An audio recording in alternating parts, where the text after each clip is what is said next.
Close your eyes and let the centuries dissolve into the soft haze of memory. The year is 120 AD. The Roman Empire stretches from the wild northern coast of Britannia to the golden sands of Egypt, and at its heart lies the eternal city, Rome. Here, the air at dawn is cool and clear, carrying the faint scent of olive groves from the hills beyond the walls. Marble temples rise into the pale morning sky, their columns etched with the first golden touch of sunlight. Long shadows stretch across ancient cobblestones, each stone worn smooth by the passing of countless feet, senators, soldiers, merchants, poets, lovers, and wanderers. The streets are waking now.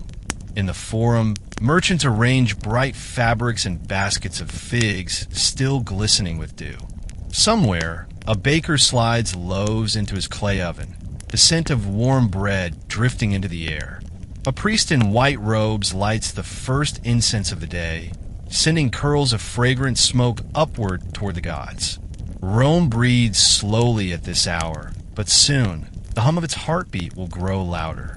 And so we begin our slow journey through a single day in the life of the empire's greatest city.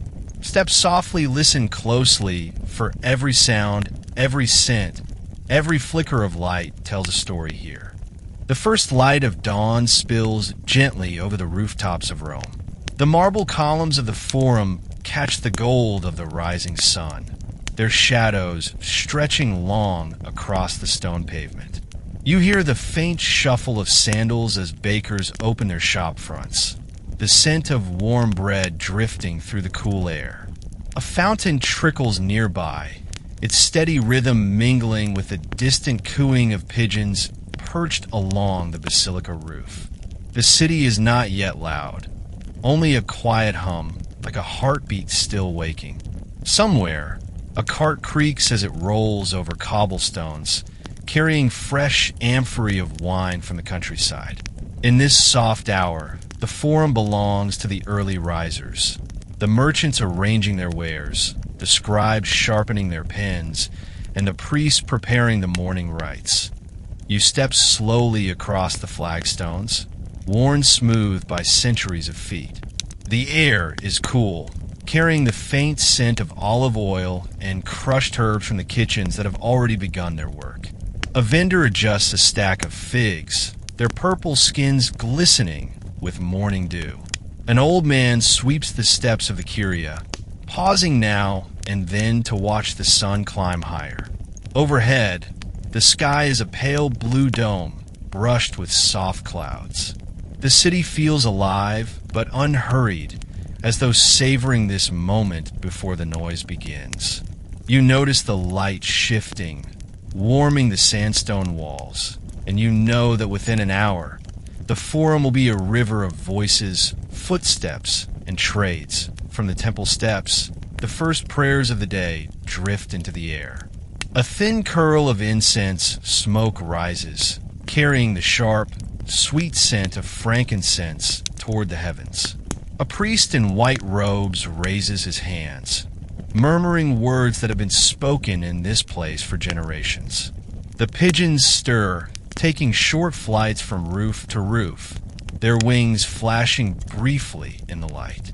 In the distance, you can hear the faint clang of the blacksmith's hammer, a signal that the workday is beginning. Yet here, in this gentle hour, time feels slower. The world is wrapped in soft gold, and the streets, still half empty, seem to whisper that you should linger just a little longer before the day truly begins. The stillness begins to lift as the first wave of people trickles into the Forum. Farmers from the countryside arrive, their carts laden with baskets of olives, grapes, and fresh greens. The sound of hooves on stone echoes between tall columns, mingling with the low murmur of voices greeting one another. Merchants unfurl awnings and shades of red and ochre, the fabric flapping gently in the breeze. A boy runs past carrying a bundle of scrolls, his sandals slapping against the ground, as a pair of stern-faced senators glide by in togas edged with deep purple. The air fills with movement, each sound layering upon the last until the forum feels like a living tapestry of trade and conversation. Now the vendors call out their prices in rhythmic tones, their voices rising over the crowd. The scent of roasting nuts drifts from a small brazier, warm and earthy. A young woman in a long stola stops to haggle over a bolt of dyed cloth, her hands brushing the smooth weave. The marble steps of the basilica are no longer empty. Scribes sit in pairs, their heads bent over tablets, scratching out contracts and accounts. From somewhere down the street comes the faint plucking of a lyre, a soft thread of music that weaves between the clamor. Above it all, the sun climbs steadily, casting sharper shadows on the ground. The streets branching off from the forum grow busier too. You catch glimpses into small workshops where craftsmen labor over leather sandals, pottery, and delicate bronze lamps. The air smells of wood shavings and warm wax. At the edge of the market, a group of children chase each other around a fountain, their laughter bubbling over like the water that splashes into its stone basin. Rome's heartbeat has quickened, no longer the soft pulse of dawn, but the steady, vibrant rhythm of a city fully awake. As you stand at the center of it all, you feel the life of the empire flowing around you, like a river carrying countless stories in its current. Beyond the chatter of the market, the air grows still. The marble steps of the Temple of Jupiter gleam in the sunlight, each one polished by generations of worshippers' feet. The smell of incense greets you before you even cross the threshold, a mix of frankincense, myrrh, and the faint aroma of burning laurel leaves. A priest in a long white toga, the hem embroidered with gold thread, moves slowly along the altar, sprinkling wine as an offering. His voice is low, steady, reciting prayers in Latin, the syllables echoing softly off the stone walls. Nearby, an attendant strikes a small bronze bell, its clear tone cutting through the quiet like a drop of light. Inside, the temple is cool and dim, a welcome contrast to the bright streets outside. Shafts of sunlight filter through narrow windows high above, catching the dust motes that drift lazily in the air. Statues of the gods stand tall and watchful. Jupiter with his thunderbolt, Minerva with her owl, Venus crowned with roses. You hear the gentle rustle of robes as worshippers kneel, whispering private petitions. The smell of flowers, roses, lilies, and wild herbs mixes with the incense, creating a scent both sweet and ancient. Every sound here feels deliberate, as if the temple itself demands a slower heartbeat. As the prayers end, a small procession exits, their steps slow and unhurried. Outside, the sunlight feels warmer now, the streets livelier. But for a moment, the calm of the temple lingers in you. The measured words, the curling smoke, the quiet reverence. In the distance, you hear the low rumble of wagon wheels and the sharper cries of merchants, pulling you back into the city's current. Rome does not pause for long. The day is moving toward its brightest hours, and the heat of noon is drawing near. The sun now sits high above Rome, its light spilling over every roof, every column, every bustling street. The once-long shadows of morning have drawn back, leaving the marble streets bare under a blazing sky. Heat shimmers above the stone, turning the edges of buildings into a faint haze.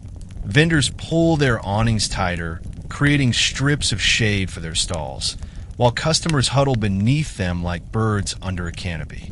The scent of baking bread from the morning has now mingled with the sharper aroma of grilling fish, sizzling on flat stones near the marketplace.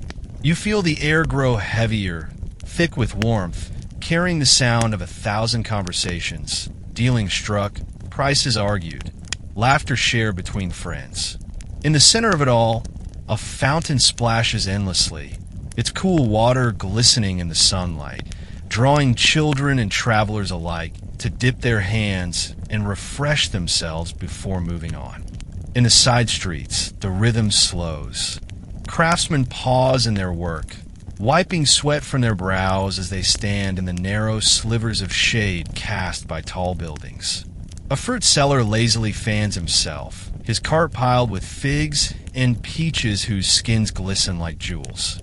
The voices of the forum feel distant here, replaced by the softer sounds of sandals scuffing along stone and the faint hum of bees drawn to flower pots hanging from window ledges.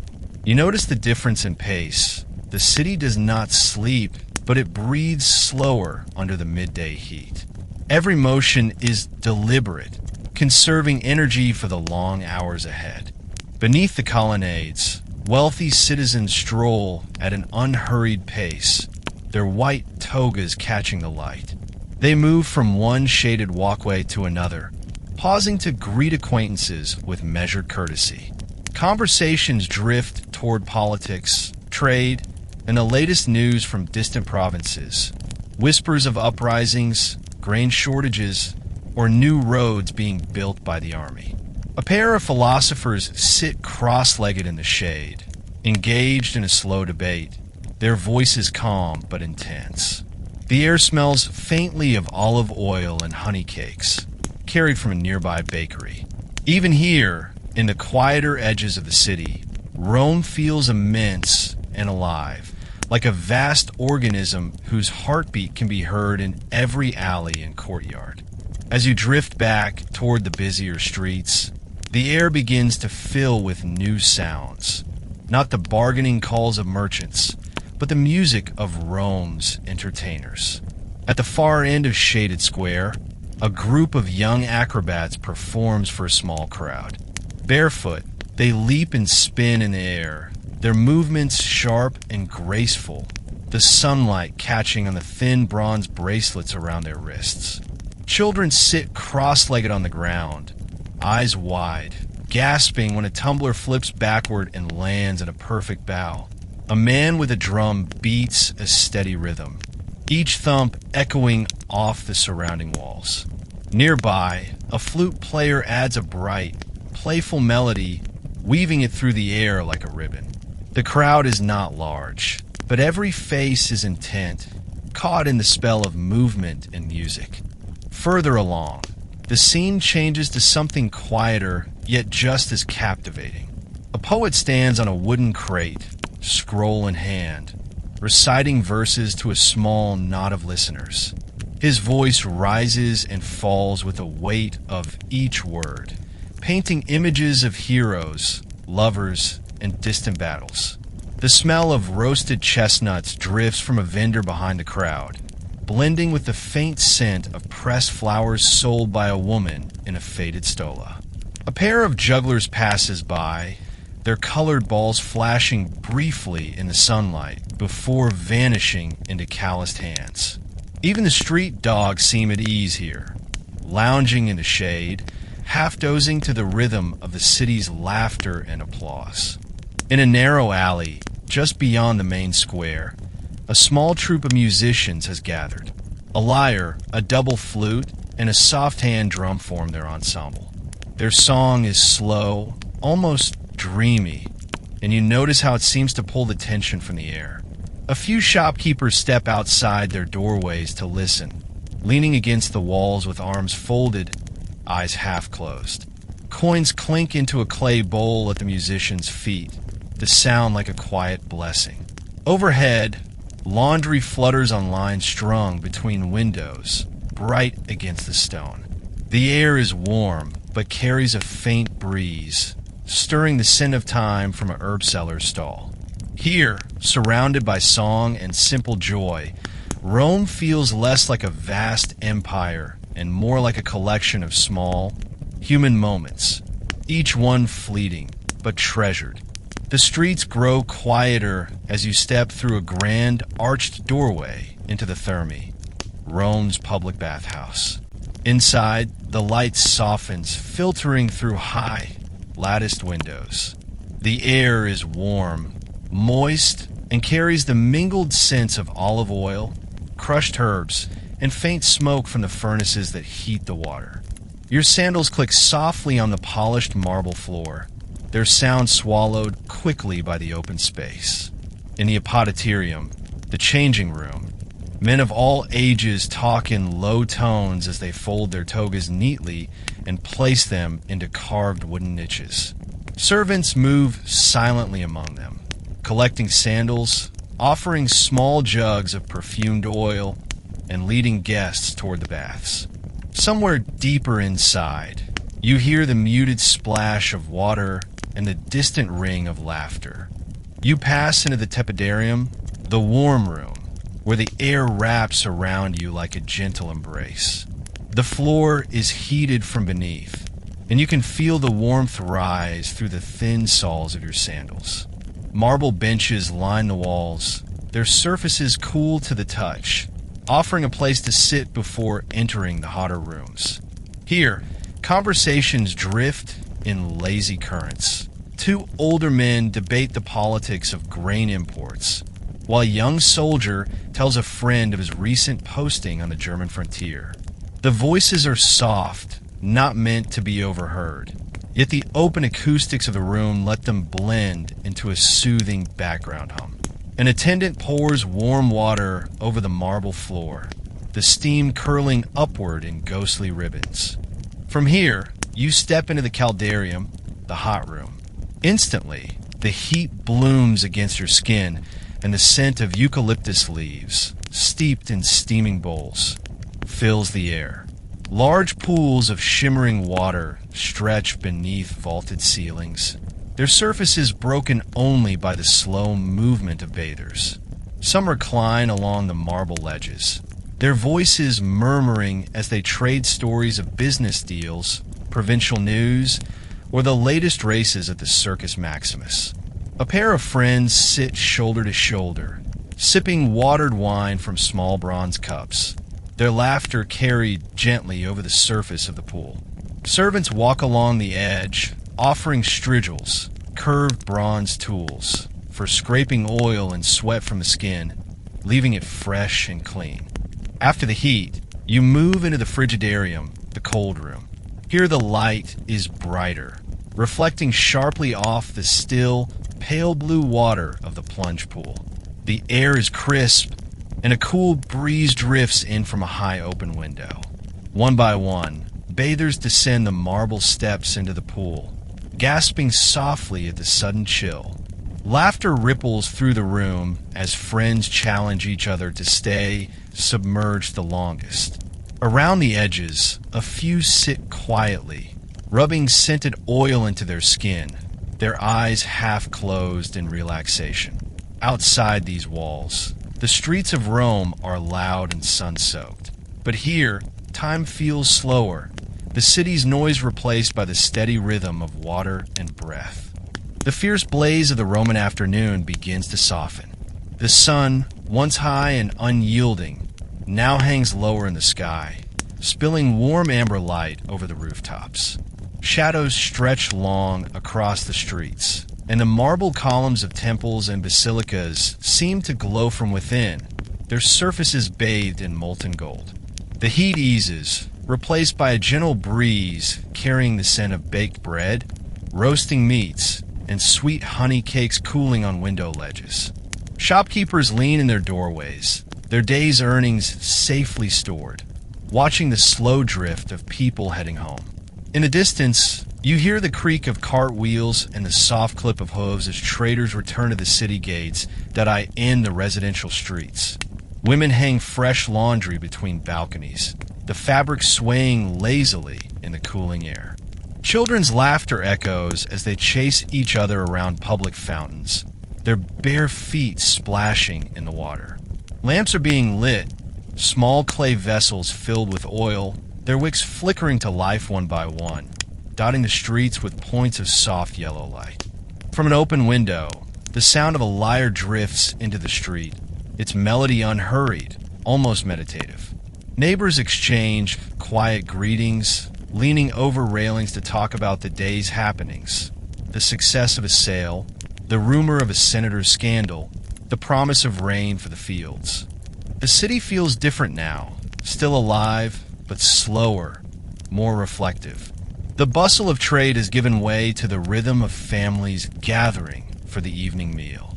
In the courtyards of Inslee, the apartment blocks, men and women sit on low stools, sharing bread, olives, and cups of watered wine. The aroma of garlic, herbs, and simmering stew rises into the cooling air. A group of youths practice a juggling game in the street, their shadows long and stretched, while an elderly storyteller entertains a small cluster of listeners with tales from the city's founding. Overhead, the sky deepens to a dusky purple, and the first faint stars begin to glimmer above the tiled rooftops. Rome is shifting into its nighttime self, a quieter but no less vibrant heartbeat. As you walk toward the heart of the city, you pass through narrow alleys where torchlight dances against the stone walls. The smell of spiced wine drifts from tavern doorways, mingling with the faint smoke from braziers. Musicians tune their instruments, and the rhythmic clink of dice on wooden tables signals the beginning of the night's games. Every so often, a sudden burst of laughter spills from an open doorway, bright against the gentle hum of the streets. Above it all, the Capitoline Hill stands illuminated by the last touch of the setting sun, its silhouette a reminder that even in its moments of rest, Rome remains the eternal city. By now, the streets are cloaked in the soft darkness of night, lit only by flickering oil lamps and the occasional torch mounted on a wall. You follow the sound of music and laughter, weaving through narrow lanes where shadows dance against the stone. The air is cooler, but still carries the day's warmth in its stones. From a doorway ahead, light spills onto the street, a golden glow that trembles with movement. As you step inside, the tavern greets you with a wave of heat, scent, and sound. The air is thick with the aroma of roasting meat, garlic, and freshly baked flatbread. The low ceiling traps the warmth, and a murmur of dozens of voices blends into a steady, comforting hum. The room is crowded, every bench and table filled. Traders from the forum sit shoulder to shoulder with soldiers, sailors, and local craftsmen. Clay jugs of wine pass from hand to hand, their contents sloshing into bronze cups. A bard stands near the hearth, strumming a lyre and singing a ballad of love and war, his voice rising above the chatter in certain moments before fading back into the background. Dice clatter on wooden tables, followed by groans or bursts of laughter as coins change hands. The light from the oil lamps softens every face, turning strangers into companions for the night.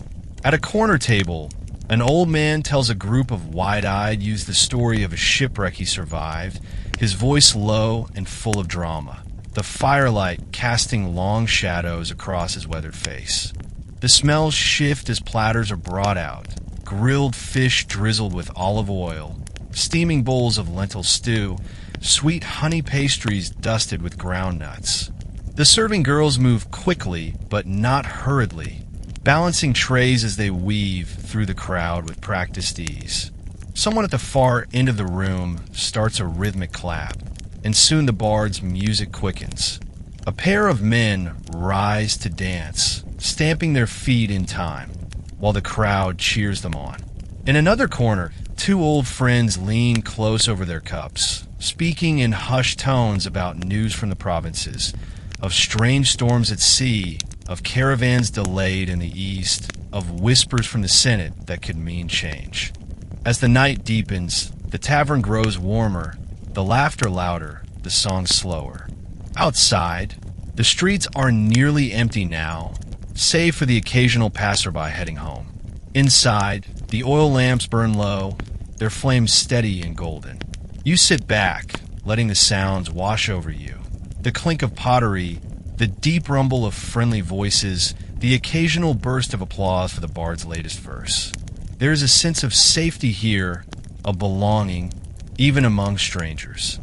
Rome beyond the tavern walls may be vast, powerful, and relentless, but here, in this small, crowded room, the city feels like a single neighborhood.